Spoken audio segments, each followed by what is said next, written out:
Public. अच्छा,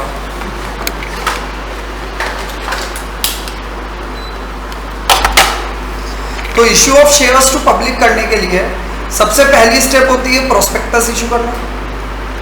company create हो गई, ये सब बात तो हो ही गई है, कंपनी क्रिएट करने के बाद ही होगा। सबसे पहले क्या करेगी कंपनी? प्रोस्पेक्टस इशू करेगी। प्रोस्पेक्टस इशू करने के बाद एप्लीकेशंस आएगी। अच्छा, ये ध्यान रखना, एप्लीकेशन रिसीव्ड होने के बाद मिनिमम सब्सक्रिप्शन वाला कंडीशन फुलफिल होनी चाहिए।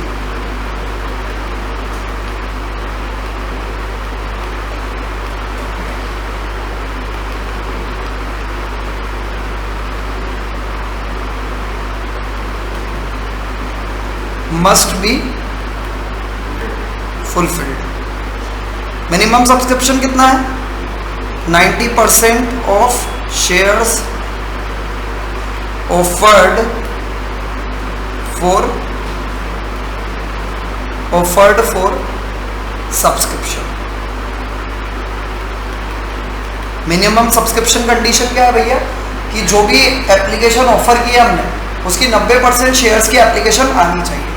अच्छा, इसका मतलब ये है कि जो भी एप्लीकेशन मनी रिसीव्ड होगी till the time shares are allotted are liability for a company. वो कैपिटल नहीं है। शेयर कैपिटल वो तब बनेगी जब वो फाइनली शेयर अलॉट हो जाएंगे। जब तक कि शेयर अलॉट नहीं होते हैं, मतलब एप्लीकेशन आई, टिल एप्लीकेशन से हमने उसको शेयर अलॉट कर दिया, तब तक के बीच के ड्यूरेशन में वो जो भी एप्लीकेशन मनी आई है वो कंपनी के लिए क्या है? लायबिलिटी। लायबिलिटी क्यों है? क्योंकि वो लौटा नहीं कर सकती। ये 90% सब्सक्रिप्शन अगर फुलफिल नहीं हुआ तो क्या करना पड़ेगा? रिटर्न करना पड़ेगा। तो from application received date, application received date till the date of allotment of share,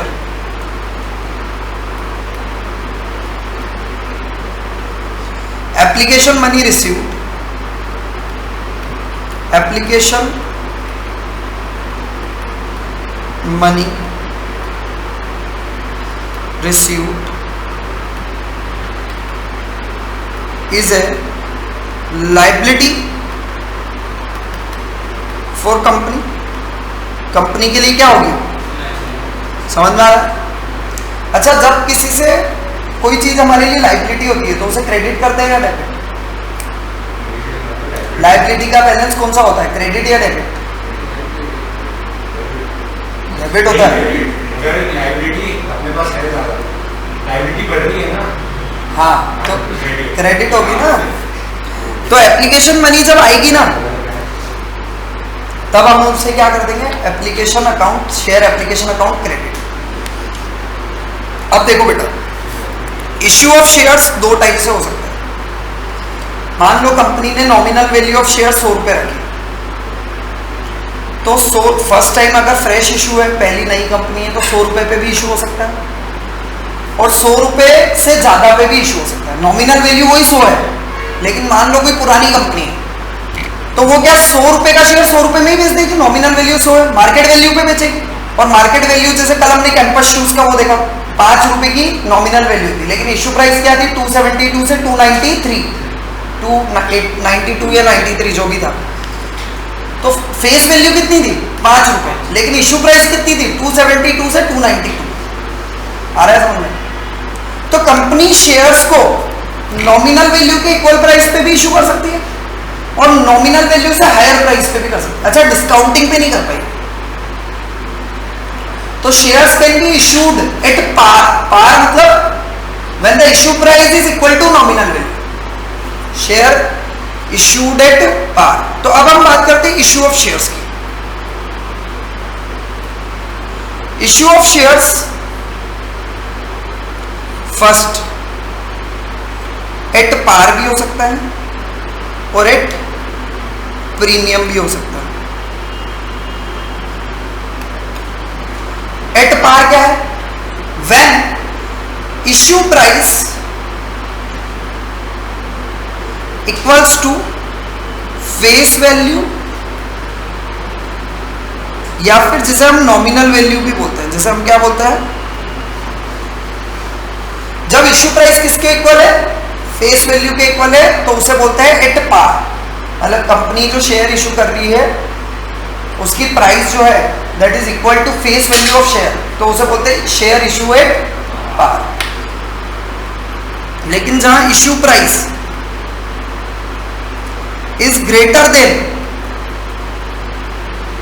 face value, तो उसे क्या बोलते हैं, share issued at premium. Example के लिए X limited issued 10 lakh shares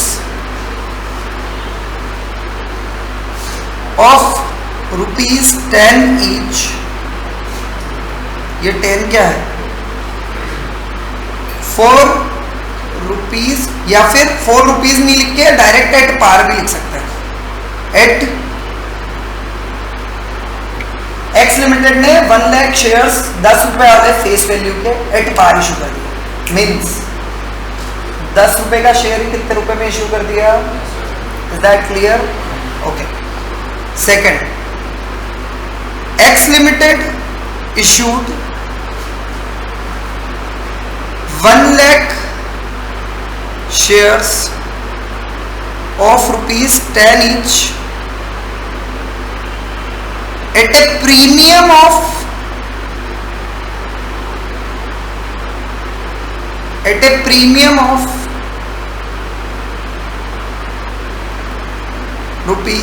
₹5। मतलब यहाँ पे इश्यू प्राइस कितनी है, 15 रुपए। 5 होती तो भाई प्रीमियम थोड़ी होता। इश्यू प्राइस कितनी है, 15, फेस वैल्यू कितनी है, 10। कितने प्रीमियम पे इशू किया हमने, 5 रुपए प्रीमियम। आ रहा है समझ में? अब ये क्लियर हो गया क्या आपको? तो जहां फेस वैल्यू से ज्यादा प्राइस पे इशू किया है उसे बोलते हैं शेयर इशूड एट प्रीमियम। जहां फेस वैल्यू के इक्वल इशू किया है उसे बोलते हैं share issued at par. Face value 5 की है तो 5 रुपए में इशू किया तो शेयर इशूड एट पार हो जाएगा। 5 रुपए से ज्यादा प्राइस पे इशू किया है तो शेयर इशूड एट प्रीमियम हो जाएगा। ये तो बात होगी पेमेंट की कि कितने रुपए में इशू है। इशू प्राइस अगर ज्यादा है तो प्रीमियम, कम है, कम तो हो ही नहीं सकती है, कम ओनली एक केस में हो सकती है, ध्यान रखना। शेयर्स इशूड एट डिस्काउंट भी होता है, मतलब इशू प्राइस, अरे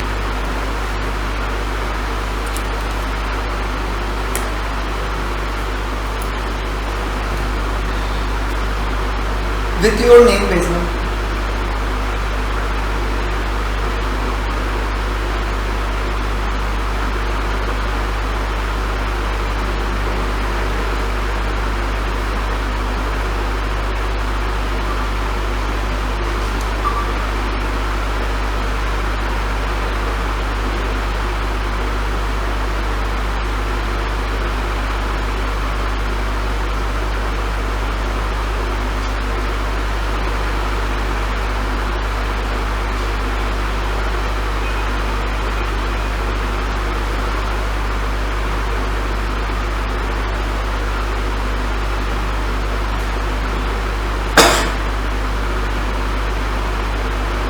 नाम लिख, भाई किसने किया?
ज्वाइन कर लो। तो ये लिंक भेजिए मैंने तुम दोनों को, सौम्य और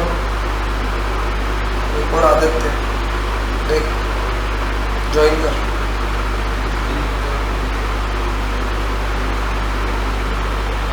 ठीक है, ज्वाइन हो गए दोनों।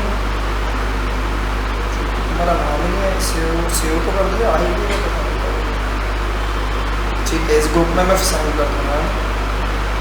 Group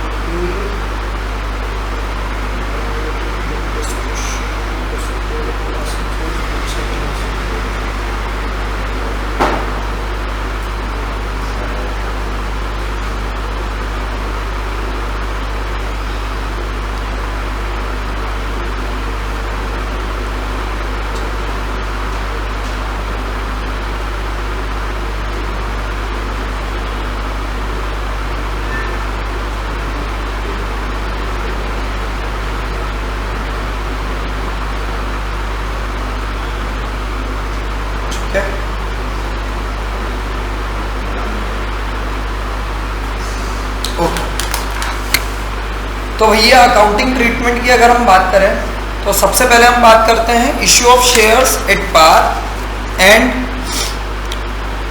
amount payable in lump sum. Issue of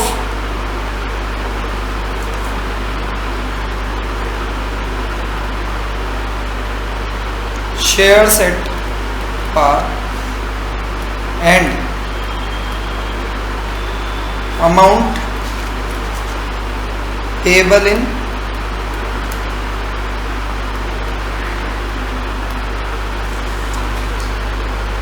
issue of shares at par and amount payable in lump sum। तो भैया यहाँ पे issue of shares face value के इक्वल हो रहा है, अमाउंट भी एक साथ आ रहा है। तो एग्जांपल ले लेते हैं, x limited issued 15,000 shares of ₹50 each at par and amount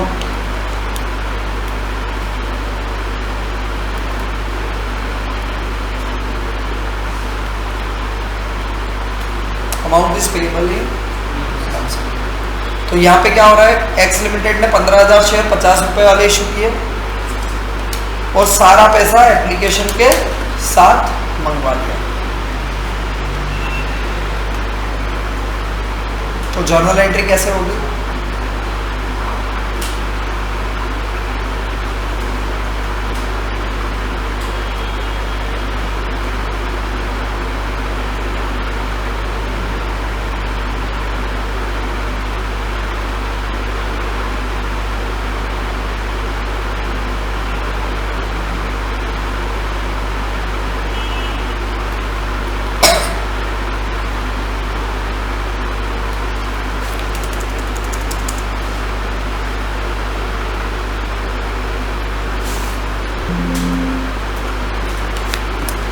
date, particulars,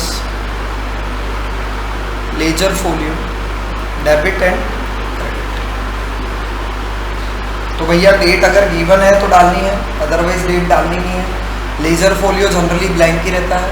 सबसे पहली एंट्री होगी हमारी, पेमेंट आएगा एप्लीकेशन पे। देखो प्रोस्पेक्टस इशू किया उसमें कोई जर्नल एंट्री नहीं होती, क्योंकि नॉन मॉनेटरी ट्रांजेक्शंस बुक्स में रिकॉर्ड, ओनली मॉनेटरी ट्रांजेक्शन ही रिकॉर्ड होते हैं। तो जब एप्लीकेशन मनी आएगी तभी एंट्री होगी बुक्स में। तो बैंक अकाउंट डेबिट टू, अब यहाँ पे दोनों स्टेप एक साथ ही हो रही है एक तरह से। अलॉटमेंट तो वैसे हम बाद में ही करेंगे, बट यहाँ पे जो पैसा हम क्रेडिट करेंगे, अच्छा एक तो सबसे पहले तो ये लाइबिलिटी अभी भी है, क्योंकि 90% सब्सक्रिप्शन इसमें भी नहीं आया तो पैसा तो देना ही पड़ेगा।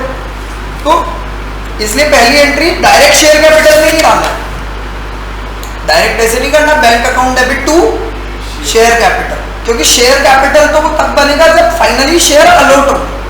तो जब पहली बार एप्लीकेशन आती है ना, तब हम एंट्री करते हैं bank account debit to share application and allotment account. इसमें इंस्टॉलमेंट तो कुछ है ही नहीं, तो दोनों एक साथ हो गए, शेयर एप्लीकेशन एंड अलॉटमेंट। कितने रुपए मंगाए हमने? 15,000 शेयर्स पे 50 रुपीज ईच शेयर। एक शेयर 50 का है ना, और पूरा एक साथ मंगा लिया तो 7,50,000 rupees. Being share application and allotment money received, दोनों एक साथ ही आइए। बीइंग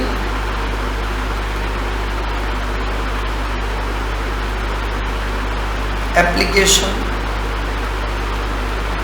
एंड अलॉटमेंट मनी, ठीक है। ये तो हो गई फर्स्ट एंट्री आपकी।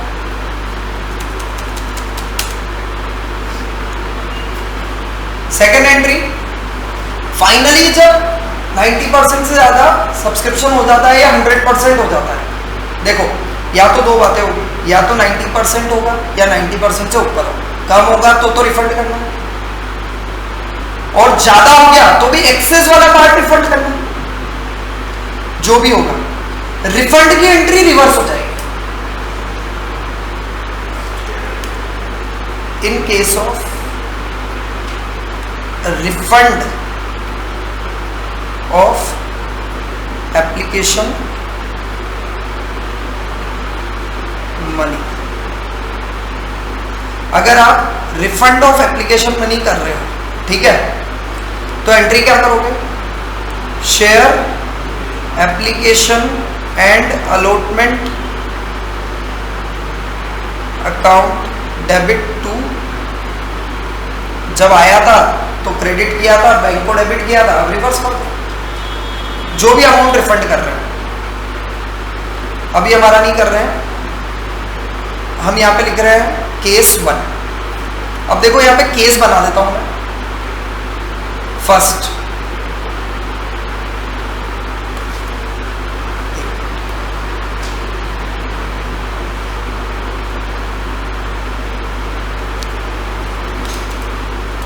ये नोट्स में डाल देते हैं, इसको इरेज कर देता हूं।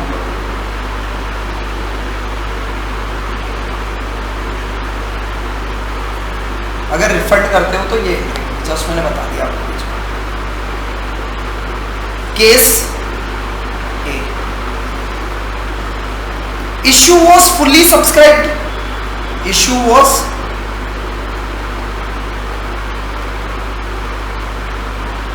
एक केस क्या हो सकता है? जो इश्यू हमने किए थे 15,000 शेयर का, वो पूरा सब्सक्राइब हो गया। Issue was fully subscribe. तो सिंपली यार फुली सब्सक्राइब हो गया तो शेयर अलॉट कर दो। तो क्या कर दो? शेयर अलॉट कर दो। तो आपने जब पेमेंट आया था तब क्या एंट्री की थी? Bank account debit to share application and allotment. अब फाइनली ये शेयर कैपिटल बन चुका है, तो शेयर एप्लीकेशन एंड अलॉटमेंट से ट्रांसफर कहां हो जाएगा? अमाउंट कहां ट्रांसफर हो जाएगा? तो share application and allotment account क्या हो जाएगा? डेबिट। और शेयर कैपिटल क्या हो जाएगा? क्यों? क्योंकि शेयर एप्लीकेशन एंड अलॉटमेंट पहले क्रेडिट किया था, वो हमारे लिए पहले अभी तक लाइबिलिटी था। अब लाइबिलिटी खत्म हो चुकी है क्योंकि हम फाइनली उनको शेयर देने जा रहे हैं, और शेयर देने जा रहे हैं तो वो जो पैसा आया था वो लाइबिलिटी बचेगी ना, क्योंकि हमको अब रिफंड तो करना ही नहीं। फाइनली वो अब कंपनी की क्या बन चुकी है? कैपिटल। तो कहां ट्रांसफर कर देंगे? तो हम शेयर एप्लीकेशन और अलॉटमेंट अकाउंट को डेबिट कर देंगे। Share application and allotment account debit to share capital account. कितना? वही पूरा अमाउंट ट्रांसफर कर देंगे।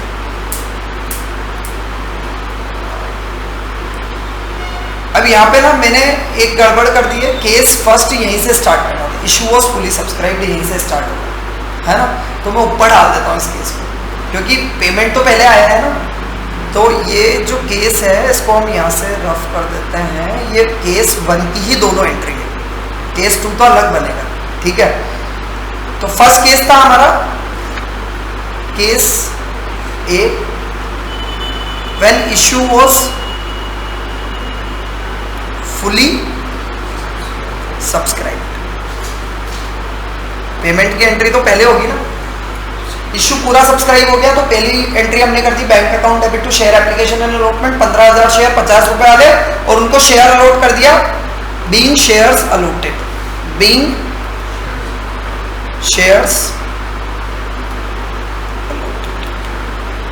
ये बीच में नोट था, ध्यान रखना, पार्ट नहीं था केस का, ठीक है। अब भैया मान लो issue was over subscribe. Over subscribe क्या होगा, हमने कितने शेयर इशू किए थे 15, पब्लिक ने अप्लाई कर दिया 20 के लिए या 30,000 शेयर, लेकिन हम तो शेयर कितने दे सकते हैं, 15 ही दे सकते हैं। बाद में कंपनी ये नहीं बोल सकती नहीं भैया हम तो 30 ही रख रहे हैं, क्योंकि रूल्स एंड रेगुलेशन है, सेबी बोलेगी ये थोड़ी चलता है, आपको रिक्वायरमेंट जितनी उतना ही लोगे आप। पहले आपने जो प्रोस्पेक्टस इशू किया था उस हिसाब से ही पैसे रख सकते हो आप, बाद में कंडीशंस चेंज नहीं होगी। Case 2, when issue was oversubscribed by 5,000 shares, 5,000 share से ओवर सब्सक्राइब हो गया। इसका मतलब ये है, इसका मतलब ये है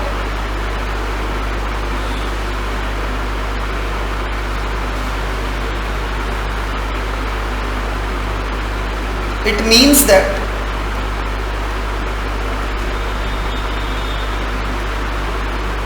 application for shares received was 20,000 shares, was for 20,000 shares। हमने कितने इशू किए थे 15, लेकिन कितना और सब्सक्राइब हो गया हमारा इशू 5,000, मतलब हमने मंगाई थी 15 और आ गई 20, तभी तो और सब्सक्राइब हुआ 5,000 से। तो पहली एंट्री का क्या होगी, सबसे पहले तो पेमेंट आया होगा, फर्स्ट एंट्री क्या होगी,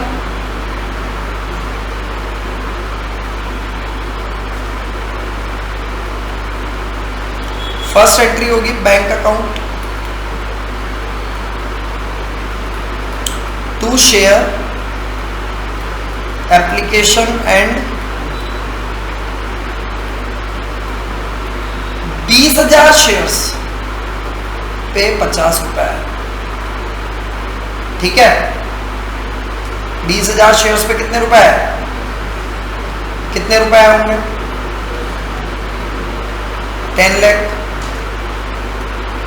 कितनी रुपीज आए 10 lakh, 20,000 into 50 10 lakh, being share application,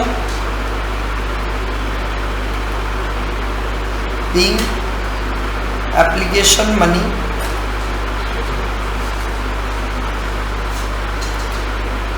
receive. अब भैया कंपनी को कितने शेयर इशू करने थे, तो 15,000 शेयर की ही एप्लीकेशन मनी रखेगी कंपनी, 5,000 शेयर की एप्लीकेशन मनी क्या कर देगी, तो एंट्री होगी शेयर, एक ही साथ कर दूं दोनों की, रिफंड की भी और शेयर अलॉटमेंट की भी। Share application and allotment account debit पूरा 10 लाख कर दिया मैंने, टू बैंक 5,000 शेयर्स पे 50 रुपए प्रति शेयर रिफंड करने पड़ेंगे।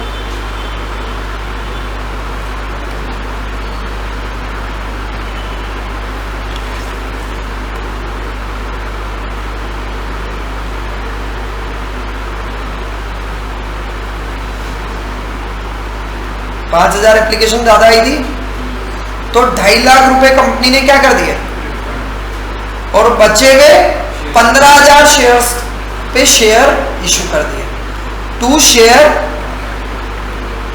Capital account. ये लाइबिलिटी जो थी 10 लाख की, उसमें से 2.5 लाख रुपए तो पे ऑफ हो गए वापस, तो 2.5 लाख से लाइबिलिटी कम, और 7.5 लाख की लाइबिलिटी अब लाइबिलिटी है ही नहीं, क्योंकि अब वो शेयर कैपिटल बन चुकी है।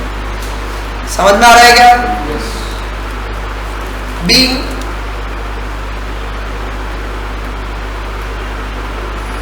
Access application money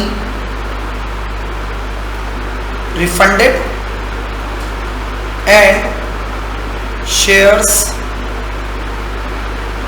allotted to remaining shareholders.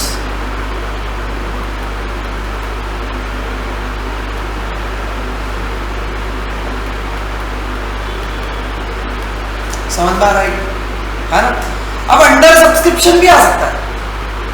Generally 90% से कम तो आएगा ही नहीं, तभी आप शेयर अलॉट कर सकते हो। देख लेते हैं वो भी। कहाँ जाना है? जब कंपनी रजिस्टर्ड होती है तब उसे बताना पड़ता है कि मैक्सिमम कैपिटल कितनी होगी कंपनी की। भैया 10 करोड़ होगी, 15 करोड़ होगी, 1 लाख होगी, 2 लाख होगी, जो भी मैक्सिमम कैपिटल होगी पहले बताना पड़ता है। उसे बोलते हैं कैपिटल क्लोज। उससे ज्यादा अमाउंट के शेयर्स, नॉमिनल वैल्यू, उससे ज्यादा नॉमिनल वैल्यू के अमाउंट के शेयर कंपनी इशू, उसे बोलते हैं ऑथोराइज्ड कैपिटल। अब सर आपका क्वेश्चन ये होगा कि सर क्यों ना हम अनलिमिटेड रखें? तो पहली बात तो अनलिमिटेड कैपिटल का क्लोज होता ही नहीं है। दूसरी चीज, जब भी कंपनी रजिस्ट्रेशन होती है ना, तो कंपनी की जो रजिस्ट्रेशन की फीस होती है ना, वो उसकी कैपिटल पे डिपेंड करती है। जितनी ज्यादा आप ऑथोराइज कैपिटल रखोगे उतनी ही ज्यादा फीस लगेगी। तो नॉमिनल वैल्यू तो है ही, बट मैक्सिमम इससे ज्यादा कंपनी को अगर कैपिटल लगानी है तो फिर वापस से ऑथोराइज कैपिटल बढ़ानी पड़ेगी फीस देके। समझ में आ रहा है? तो इसलिए आदमी उतनी कैपिटल रजिस्टर कराता है जितनी उसको रिक्वायर्ड है। शॉर्ट टर्म में कि 6-7 साल 10 साल तक हमको इतनी जरूरत पड़ेगी, उसके बाद बढ़वा सकते हैं, लेकिन उससे आपको अगर और शेयर इशू करने तो बढ़वाना कंपल्सरी। अच्छा, लेकिन जरूरी नहीं है कि जितनी आपने रजिस्टर कराई है उतनी ही एप्लीकेशन पूरी मंगा लें। भैया हमने तो 20 करोड़ कैपिटल रखी थी, लेकिन हमें आज 5 करोड़ की जरूरत है, तो 5 करोड़ ही इशू करेंगे ना। 5 करोड़ के अमाउंट की कैपिटल ही इशू करेंगे। 15 करोड़ 2 साल बाद जरूरत है, 2 साल बाद इशू करेंगे। बट हमने फॉर द सेक ऑफ, हमने फ्यूचर प्लानिंग करके 20 करोड़ की कैपिटल रजिस्टर करा दी कि बार बार चेंजेस नहीं कराना पड़े। समझ में आ रहा है? तो हमें जो क्वेश्चन करना है वो कौन सी कैपिटल को देख के करना है? Issued capital. कौन सी कैपिटल? ध्यान रखो। तो क्वेश्चन नंबर 6 होमवर्क 5 और 6 होमवर्क है आपके लिए। मैं आपको लिंक भेज रहा हूं अभी, एक तो ये वीडियो का और हमारे उसका चैनल का, तो उसको सब्सक्राइब भी कर देना और अपने दोस्तों को फॉरवर्ड भी कर देना, है ना। अभी 6-7 दिन जब तक आपकी डेमो चलेगी तब तक सारे लेक्चर मैं अपलोड कर दूंगा उसको, ठीक है। और आज के जो PDF है कल नोटबुक में राइट डाउन होनी चाहिए आपकी, चेक करूंगा, है ना, ठीक है। घर जाके लिख लेना, PDF शेयर कर रहा हूँ, एक बार देख ही लो, रुको कैसी आ रही है तुम्हारे इसमें ओपन हो रही है कि 2 मिनट रुक जाओ, 5 मिनट तो लेट जा ही सकते हो। मेरे यहाँ पे तो रोज आ रहे हो तो 15 मिनट लेट। क्या वीडियो रिकॉर्डिंग बताऊँ क्या? नीचे से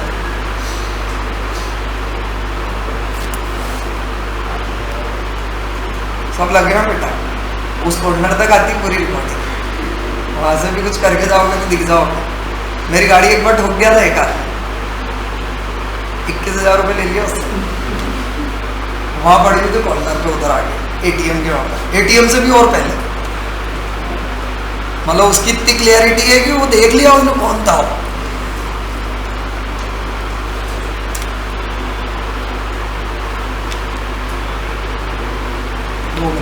पहले मैं शेयर कर देता हूँ आपको, चेक कर लो प्रॉपर व्यू आ रहा है कि नहीं आ रहा है। वैसे तो आएगा, सारी क्लासेस को शेयर कर ही रहे हैं।